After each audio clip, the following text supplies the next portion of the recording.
going to just bang through quick things related to respiration.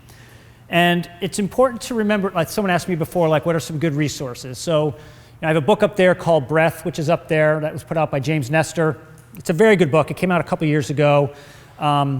It's very good because it's been the first thing that's come out that's validating for bringing the general lay person and public to at least understand its influence. It's been heavily resourced. The guy spent a lot of time doing a lot of research into it. He became first intrigued when he was writing the book Deep, when he was doing stuff on free divers and was exploring that whole world and how to kind of maximize breath holding techniques. And then he went down a deep rabbit hole with that, which was a great book. But that's where he began to kind of become more interested in this. And so for me, it's nice to be able to tell a client, like, oh, just read this book, because it's an easy read. It's got a lot of good information. It's pretty well referenced. It's got a couple things that aren't perfect, but that's okay. It's at least opening the dialogue. In there, for example, much to some of Dr. Meyer's points, Kimberly's points, is our craniums are changing. Look up, our skulls are out-evolving us, and read that article. There's information on it in that book, Breath. Our skulls have been changing for about 250 years. They have been for tens of thousands, to be clear, but we're going through another evolutionary process because of the things that have changed in our society. Industrial revolution and various assorted other things.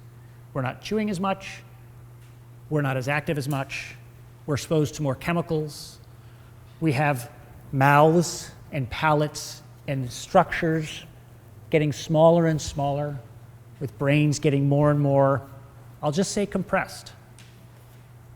And and I'm not even trying to scare people, it's like a thing. They've looked at skulls. So when I look at these mouths that are really caved in, when I look at craniums that are really compressed, when I look at airways that are kind of held hostage, when I think about the number of people I see that have dysautonomia and vertigo and the laundry list of stuff that's going on and is rampant, anxiety issues, all this stuff. Some of the things that I think help to solve them, I believe very strongly, are some low-hanging fruit. I'm not saying if you breathe out of your nose, you're going to be all better, but I'm saying that is one of many things that can be done, that if some habits and behaviors and routines and ways of looking at things change a little bit, then I think that we can make a big change. So thank you to your work by opening them up a little bit, and to all of you for opening up your minds to help maybe open up bodies a little bit better and more successfully to be able to create some better outcomes. So, which kind of brings us to this stuff. I'll bang through some things, not to go too quick, but just because I don't want to get too deep into it. I want to do stuff. Have you guys feel things and look at stuff?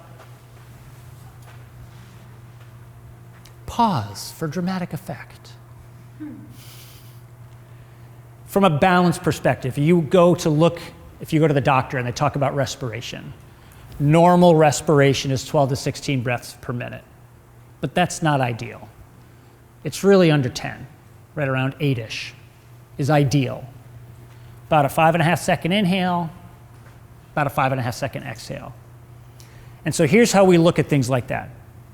People will say, oh, 5.5, 5.5. And then they'll take it, and like we talked about before, and make it too linear versus appreciating what the message is. Long, slow, smooth one way, long, slow, smooth the other way. When you're lifting heavy weights, good God, no. When you're performing at a high level, of course not. When you're sleeping, I hope so. When you're at your desk working, I hope so. When you're out for a walk, whenever you possibly can. But if you consider a baseline being this, and then we can kind of move out of that baseline based upon what we need to do for the task at hand, and then we can go back to that baseline, that's what we're looking for, at least for what I do, which is why the title of this is like, that's what I do, is try to get people back to that baseline. Had a conversation with someone earlier, and we were talking about lifting and lifting strategies, and I said, well, what are your goals? Are you looking to compete? Are you looking to PR a lot? Are you looking to, and part of it was like, well, maybe, possibly, you should probably actually do really well at it. Well, there's going to be some sacrifices that might take place. It might be harder to have certain things be restored into this nice, balanced state all the time if that's their goal. Doesn't mean they're going to beat themselves up, but as long as they appreciate, like, okay, good, what can I do to keep myself as good as I can so I don't beat myself up too much, but not take away from what I need for performance to do that. That's the art. I don't have an answer for that. But what I have are things to hopefully help to give someone to do that helps to restore at least a little more sense of that control so that things aren't too out of hand and so that they get too crazy with some of the things that can go awry with the body. Breathing imbalances influence all of this. And I write imbalances. If you look at one of the books, it's multidisciplinary breathing dysfunctions, breathing disorders, breathing dysautonomy, It's enough of dis. I like to say imbalances. I'm real careful with my words with people. It's less threatening, right? It's really what it is. It's an imbalance. Disorder suggests you've crossed this threshold. It wasn't a problem. Oh, that's your numbers now. That's your O2 uptake. Now it's a problem. That to me is a problem. It's a problem message. And I joke with people when I say it's like going to the endocrinologist and they're like, well, you got prediabetes. Keep doing what you're doing and come see me when it's diabetes and then we can do something, right? I mean, it's kind of crazy. But we see people regularly that have breathing imbalances, breathing issues, breathing uncomfortableness.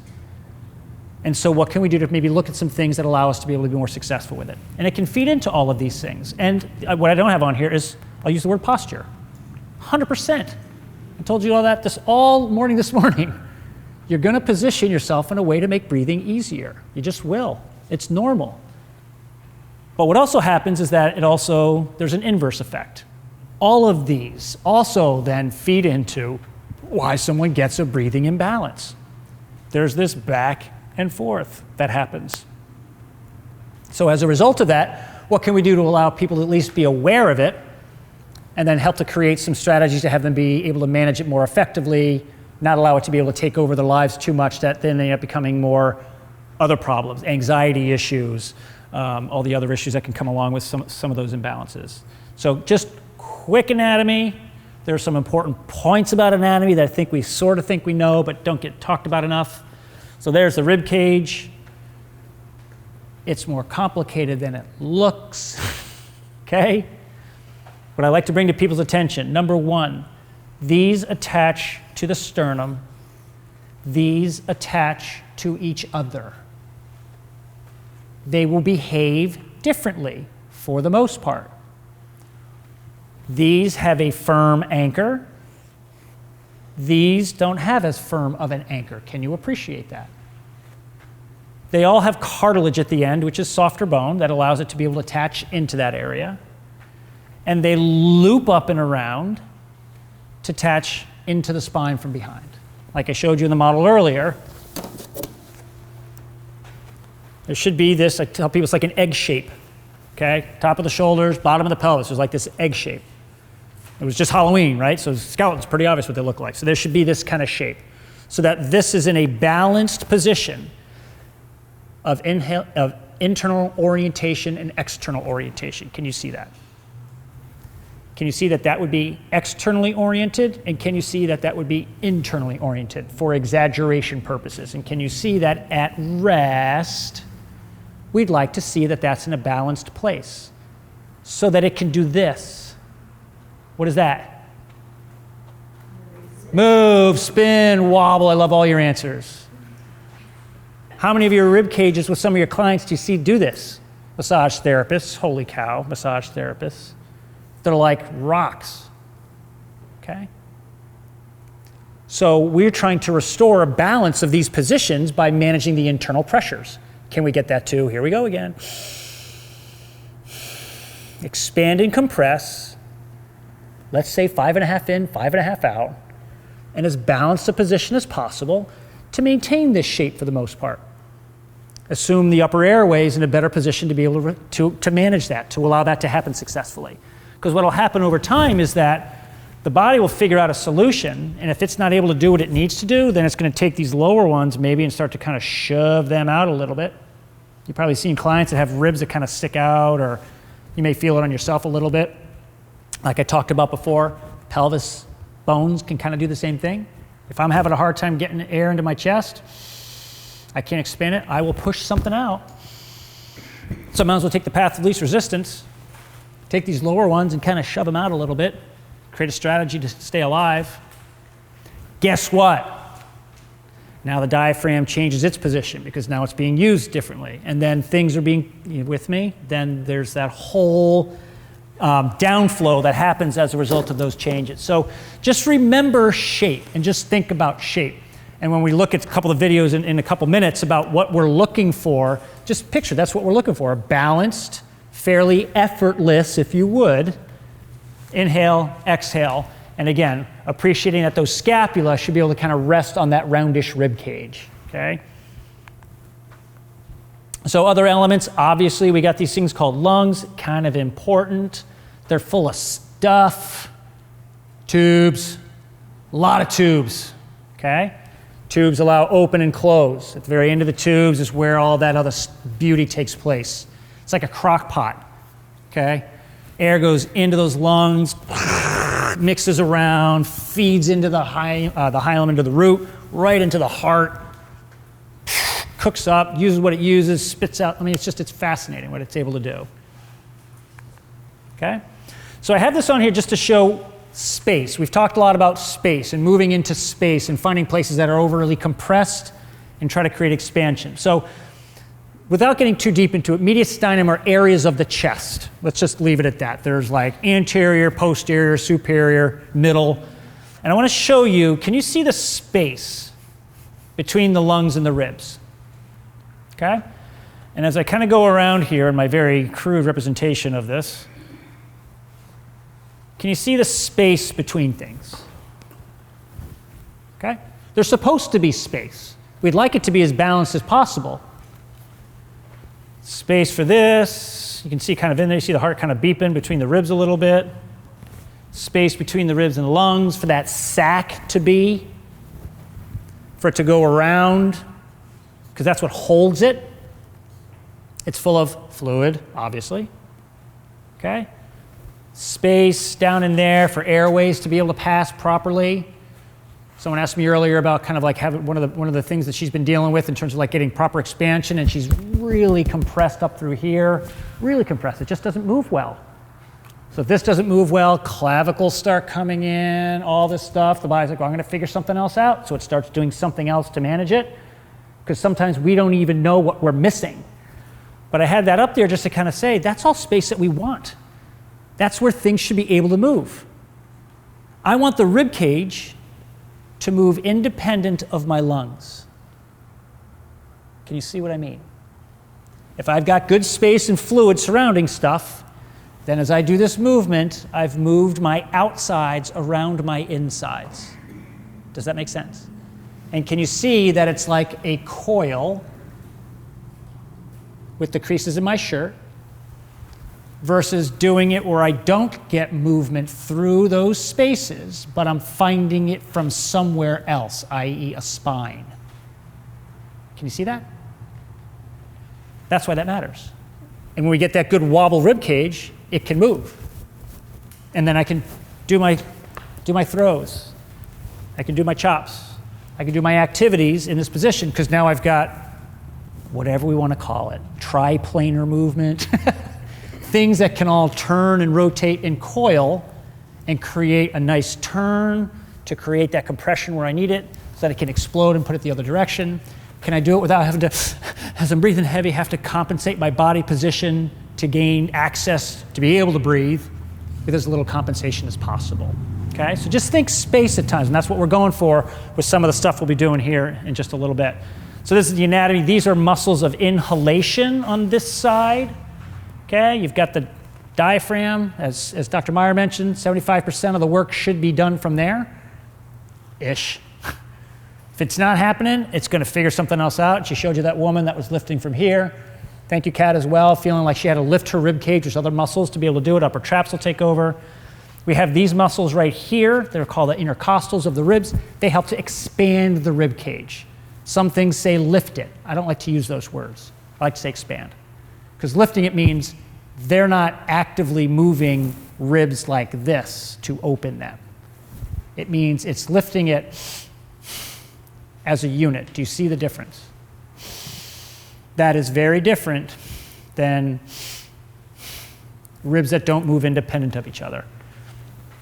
These are muscles of exhalation. If I tear this away, you'll see obliques in there as well too. A deeper level, the transverse abdominis. Inside the rib cage, you've got the innermost intercostals. Between the ribs, you've got the internal intercostals. Under the sternum, you've got this. I'm not trying to get all fancy on you, but there's a whole bunch of stuff for exhalation. Okay? That can create a lot of overcompression and overcompensation. This thing's a beast. This thing's a beast. For the rest of the day, if I ask a question, just say diaphragm. It's probably gonna be the right answer. No, I'm just kidding. But it is incredibly powerful. It is incredibly important. It is incredibly misunderstood. It's incredibly thin. It's incredibly smart. It's part of our whole fascial network. If you look at it, some people actually consider it to be fascia because of how it functions. It's got the stuff that goes through it, including the esophagus. It's got the vagal nerve that goes behind it, i.e. your sympathetic trunk. So if I've got this diaphragm that's not doing a good job resting in a good position, able to wobble like the rest of the rib cage so I can do stuff that allows it to stay doing its task of moving air in and out, managing internal pressures so my other stuff can do what it is I want them doing, then those other structures will become compromised. Nerves don't want compression. Esophaguses don't want to get pinched off. The esophageal sphincter that goes through there, I just love that word. Sphincter's super fun to say, just to be clear. Okay? All that stuff. GERD, like all these things we hear about sometimes can be all as a result of this. And if you talk about people who have vasovagal or sympathetic issues or vagal nerve issues, what do they say they work on? Breathing. There's a reason. It's chemical, absolutely. But there's some mechanical pieces to it as well too, as well as positional. So that's what it looks like when it's sitting on top of all those structures. This is a really amazing article. This guy, Bruno Bordoni, has just got a ton of information. You want to learn about the diaphragm, just look up Bruno Bordoni. He's got a ton of information out. All the diaphragm muscle is fascia. Not only does the fascia influence the expression of the solid part of the human body, such as the transmission of force through the myofascial system, the maintenance of the organs in its own seat, the posture, but can influence the emotional status. It's been linked to, you name it. Intraoral stuff, intraocular stuff, pressure imbalances. We talked a little bit about kind of the influence I feel it has on cardiac issues, things like that. The fascial system can affect the fascial system of another individual. Connection we talk about. Manual therapists, things like that. You'll appreciate this piece. Like you literally will create a true connection in some ways with other structures via the fascial system. I'm going to skip this. These are just kind of close-ups of those muscles of exhalation. That thing breathes, to be clear, okay? We talked about this. Okay? Pelvic inlet, pelvic outlet. It should do this during inhalation-ish. Open a bit, and let's say, dare I say, anterior, but it should move a little bit this way, which there should be counter movement of the sacrum going the opposite way. That dang Newton had a pretty good handle on things when he said every force should have an equal and opposite reaction. He was kind of on with that whole thing. That's what that should do. So it should be like this. Okay? Which means that that pelvic floor has the capacity to be able to go down during inhalation, accept the guts, hold them like a sling, and go back up during exhalation. Okay? The bottom of the core, if we want to call it that way. But it's the bottom of the diaphragmatic breathing network. Okay? One of the many domes that we have inside our body that help keep things centered and balanced. Okay? So when those are in a good position, they can do their job. If they're not in a good position, like we showed before, if things move forward, if things turn to one side, if things get too compressed and now I've lost the capacity of those bones to move more independent of each other, then guess what? Something will compensate. Now we got that standing test that I showed you before, and if these are like that in that position, can you see how that can't roll back? And I talked about it by saying, oh yeah, it's forward, it needs space to move back. It does. So it can then be able to move and create motion. With me? This is called relative motion. Structures moving independent relative to each other, yet in a coordinated fashion. Okay? The more strength, the more tension, the more tone, the more stuff we got, we begin to lose that. And then it becomes more locked in, jacked up, stronger in some ways. Okay? The more relative motion we lose, the more some of those other things can go awry. And that goes back to that sweet spot that we talked about before when I said, what are you going to give? We got to find that ability to kind of say, I need you to kind of lose some of that relative motion for movement and function. If you want to power lift and do heavy stuff, but not so much that it's causing problems. Okay? All right, this is a post-lunch crowd, so I got to go quick. Get people up and moving. I get it. Totally get it. We did that already. Did I pull up the wrong one? I wonder if I pulled up the wrong one. Okay. Quick. We talked about asymmetry. Quick. Why is this up here? Because by design, this was put together to be perfectly symmetrical. Has anybody been to the Taj Mahal? I have not. My stepmother did. It's fascinating. It's unbelievable. Designed to be perfectly aesthetically beautiful. We like the look of that, correct? The brain likes symmetry. Feels happy with it. I am that person that kind of straightens a picture as I leave a building because it just, knowing it's crooked kind of drives me crazy. But we're not, like I talked to you about. Nothing is. Nothing. No system in our body. The brain. You're like, oh yeah, right, left and right hemisphere, yeah, whatever. You can see that they have different folds. They are designed differently. Yakovlevian's torque. The left hemisphere is flatter and more posteriorly oriented than the right in normal humans. Okay? Everything has torque. Everything has spin. And the brain does that so that during respiration, you ready for this? It can do this. Because that's what it's supposed to do. The brain should be able to move in the fluid that surrounds it inside that skull so that the nervous system can move and flow, so that bones and joints and structures can flow. And so when I do that same thing that I talked about, my outsides moving around my insides, now my spine can rotate independent of my spinal cord. Can you see what I mean?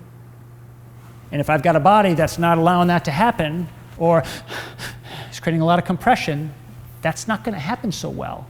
And now I start to pinch off things that are supposed to flow better. And that's where problems can begin to develop. You can see the right and the left are not designed the same. You can see that the right and left lungs, they're not designed the same. You can see that the way that the tubes go into the lungs are angled differently, so they're going to fill at a different rate and pace. I mean, it's all by design. So a colleague of mine was doing a cadaver dissection, a one-on-one. He said it was awesome because they weren't embalmed. So this is real color. You know, you look at anatomy books and they're like, oh, the nerves are yellow, the muscles are red, you know. But usually you don't see it that way. But the reason I have this here, and he sent me this picture, is because he wanted to show me this is the front of the lumbar spine. Can everybody appreciate that? So that's from here to here. And the guts have all been taken away and things have been folded back. Including, this is the diaphragm folded back. Can everybody appreciate that? So if I go back to this previous picture, this thing's folded back, and then this right here that attaches the diaphragm to the spine is called the crura, or the crus. Can you see the difference on the right and the left side? Okay? It's supposed to be that way. all right? Can you see how much that right one envelops the spine compared to the left? How much longer and broader that thickened region of attachment is? The angles of the way that it's coming down. Can you see the influence that if I take my hand and I function, I'm exaggerating a lot. Can you see, remember those arrows from this morning? How if that thing's contracting and pulling down, how that might do this to me? Gut's gone wild, okay? They're gonna spin, they're gonna rotate, they're gonna do stuff. Does that make sense? Okay. So above and beyond, nice, neat, clean pictures, I wanna kind of demonstrate, first of all, it's a mess in there, just to be clear. It's a mess. But also on top of that, there's a pretty pronounced muscular influence. Do all of them look that way? No. Is there some variations? Of course there are. But is there central elements of what they find most commonly? Absolutely. And of course, my hero, Leonardo da Vinci, was the first one to kind of discover some of that with his amazing anatomical drawings. Seriously, that are still used in medical school today. Because he was dissecting cadavers illegally, because it was not allowed, in his studio and doing these amazing drawings on them. And he was the guy that figured this thing out.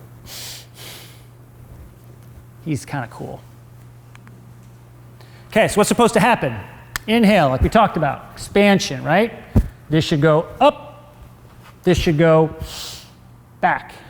Ribs should go like that, open. Talked to someone just before lunch or a break. We talked about how their inherent bias of their body is said you suck at breathing because she sucks in versus expands out. And it's not uncommon.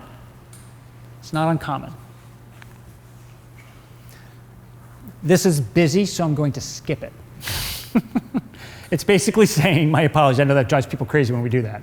It's basically saying, can we get all of the structures during exhalation to come all kind of together and play nice? Can we get these structures to kind of come to a place, feel safe there, and then that next inhale, hang on to everything via suction, because we've pulled everything together to allow things to open up more evenly.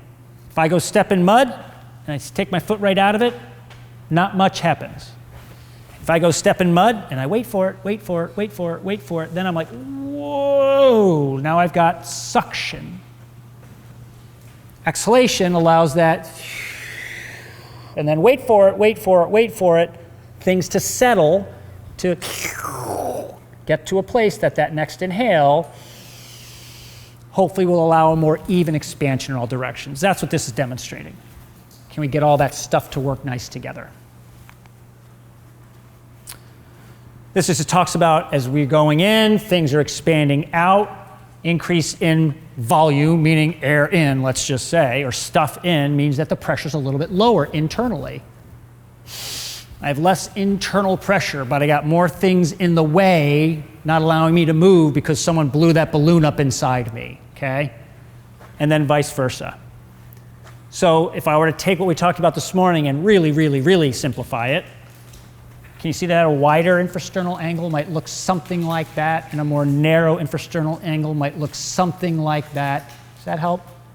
How this allows a little bit less pressure for things to move, and that this might create a little more higher pressure for things to not move as well. Does that help? And then I want to make sure that the respiratory action is able to be done in a bunch of different positions, including, thank you, Dr. Meyer, sleep. Big deal. I love the attention sleep's been getting recently. It's just only now, finally, oh, you can sleep when you're dead, all these things you'd hear for years, but it's so important, and so many of us really just suck at it. This is another, hey, look at that, Bruno Bordone, there he is. Anatomic connections of the diaphragm, influence of respiration on the body system. I did a write-up on it on my website. Feel free to take a look at it if you want a little bit more of a synopsis of it. I also I have a podcast that I did on nasal breathing with some colleagues. So that's on my website as well too, if you want to just learn a little bit more about, a deeper dive into kind of the influences of it and the importance of it. So this is what we talked about before. Hang on one second, let me slide through this. So I have this on here because sometimes I think videos help. Inhalation, exhalation from the side. Inhalation, exhalation. Inhalation, exhalation. Can you see that? Okay? Again, sometimes people are like, oh, wait, I thought it went up versus, it's like it gets confusing at times, but I want people to see that. I also want to demonstrate that this person in my mind has a pretty significant respiratory imbalance because he's anchored hard on one side. And that diaphragm's not moving in as sequential a way as it could be. I don't know what his issue is, honestly, but. And then this is what it looks like from the front. That's the left side, that's the right side. And then watch the differences between the two sides during inhalation and exhalation. Can you see that they're behaving differently? Can you see that every single breath is a little different than the previous one? Because it always will be. That's one of the very few times I can actually say that word. They can't be the same.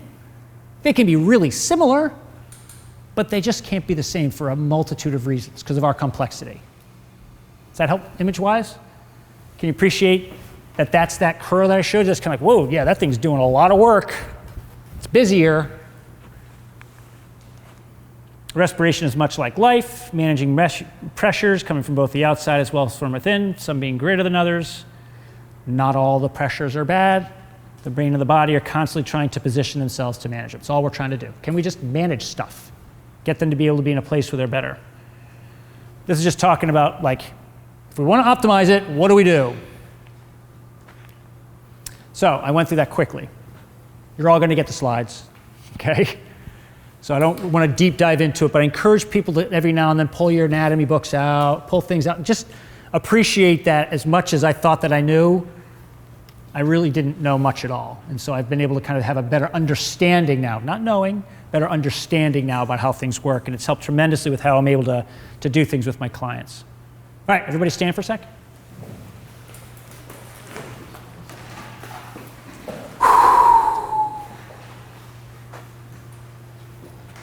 And then for about 3 minutes, find somebody new, go say hi, and then we'll come back and we'll just go through the assessments, and then we're going to get on the floor and do them. And then we're going to go through movements and squats. Find someone and chat for a couple minutes.